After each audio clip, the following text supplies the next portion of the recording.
McLaren has secured its first IndyCar win for the season in Alabama, while Sir Lewis Hamilton isn't giving up yet. You can now watch full 24-minute episodes of The Inside Line at our official home on unbeaten.com.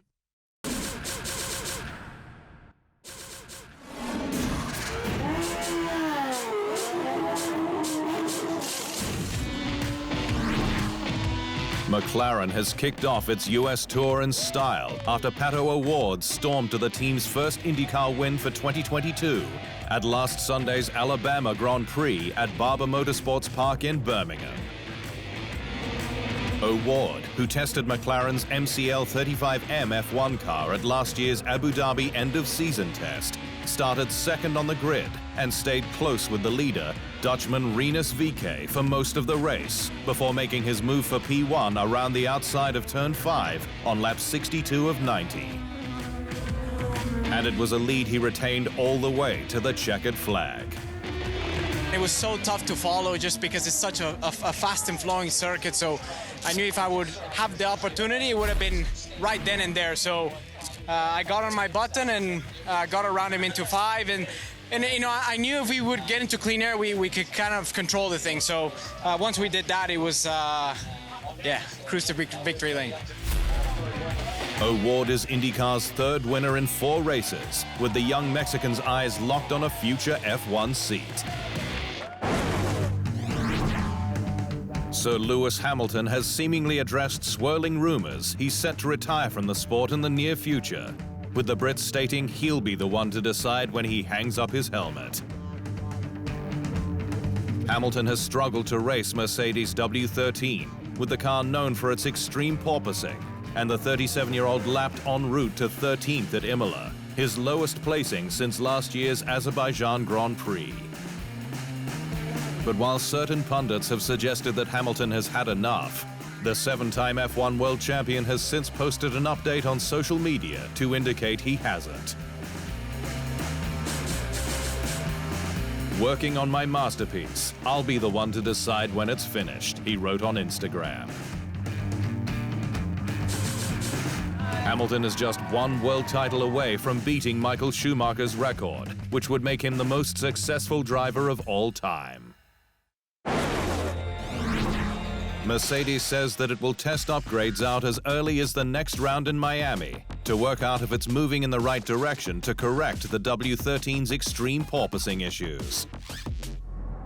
The W13 has been a nightmare for the drivers, with the extreme bouncing sapping performance and confidence.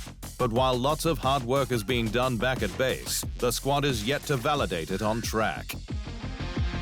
We're not expecting to solve this overnight, but if we can get a clue that we're going in the right direction, that we've really got to the bottom of what's going on, then we'll be quite pleased that we're just moving on the right path. Sir Lewis Hamilton has already counted himself out of this year's championship fight. A pragmatic stance, with a series of upgrades likely needed to properly fix the problem. Is there an aerodynamic solution that we can apply to the car that will make this problem go away? Now, being realistically, we think this will be something we approach in steps rather than one big moment where the whole thing vanishes. But we are seeing encouraging signs. Red Bull has a rocket with its RB18, which has won 2 of the first 4 races in the hands of reigning F1 world champion Max Verstappen, including the last race at Imola. But Red Bull Motorsport consultant Dr. Helmut Marko says the rapid race car is still above the FIA's minimum weight limit, which it'll work towards across a series of steps. And while Red Bull is expected to have the upper hand in Miami, its chief technical officer Adrian Newey was coy when asked if the squad had the fastest car by the sport's official podcast F1 Nation. Yes, probably today, but you know, clearly in Melbourne we didn't. I think it's going to be like last year between Mercedes and ourselves, that some circuits will favour one car, others may favour another, so it's so difficult to forecast 4 races, and it's just very close. Nicholas Latifi's future with Williams is in question, with the British squad looking to bolster its fortunes with a stronger driver lineup. Latifi joined the British squad in 2020, with his seat allegedly funded to the tune of $30 million by billionaire father Michael Latifi, who owns 10% of McLaren. But the Canadian has since been comprehensively destroyed on results, first by George Russell and now Alex Albon, with rumors that he could be replaced as early as 2023. And by the man who beat him to the 2019 F2 crown, Nick de Vries. Not Oscar Piastri, with Williams wanting a longer-term solution.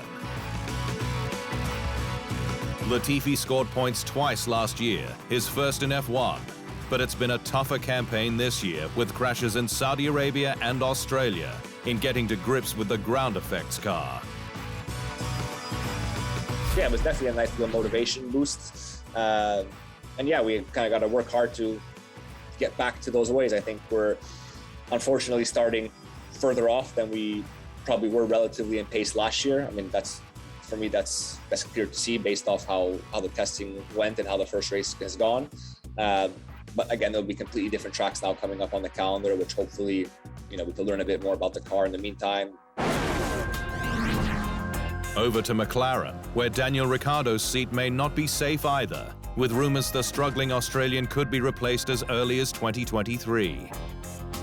Ricciardo joined the Papaya squad at the start of last year, fresh from his two-season stint with Renault, but is yet to properly challenge teammate Lando Norris in qualifying and races. Despite winning last year's Italian Grand Prix at Monza, where he led home Norris for the squad's first 1-2 since 2010. Ricciardo has a deal with McLaren through to the end of 2023, but Norris was extended earlier this year until the end of 2025, highlighting the Brit as the squad's future and de facto number one. McLaren took a step back on performance this year, but frustrations have risen with retirements like Ricciardo's at Imola. First race, we were, not on the pace, being polite, and but I was still upbeat, and everyone's like, surely you're disappointed. But because it's new regulations, there's still so much to learn with the car. I am still very, optimistic and confident that we can develop the car still throughout the year pretty well. It's rumored that Ricciardo could be replaced by American Indycar star Colton Herta to attract more commercial interests stateside. Williams driver Alex Albon has opened up on his season on the sidelines with Red Bull last year, admitting it killed him to watch the team race on and win without him. Albon joined Red Bull from the 2019 Belgian Grand Prix, replacing Pierre Gasly, but was dropped to reserve at the end of 2020, which he told F1's official podcast Beyond the Grid was a bitter pill to swallow. It killed me. It was terrible. It was one of them things. I got announced, that I was no longer going to be a race driver pretty late. I think it was maybe December. But the Anglo-Thai driver fought back and worked on his weaknesses to join Williams this year, which has big future plans. They're not looking just next year. It's 5, 6, 7 years in front, and with Doralton as well. That it's our main. Well, it's the people that own Williams. There was this real feeling like we can do great things.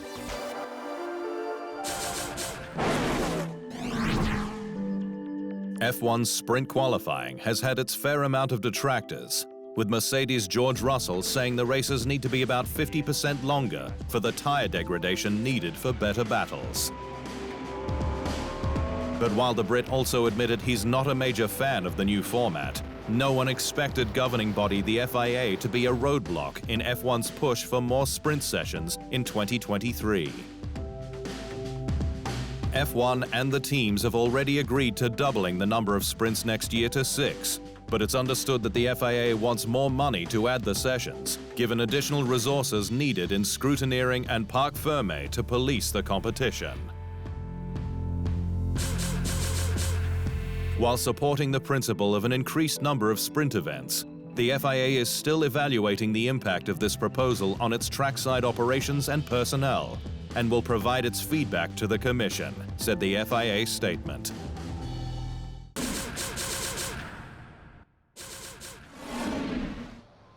Thanks for watching. To stay up to speed on all things Formula One, make sure you hit the subscribe button.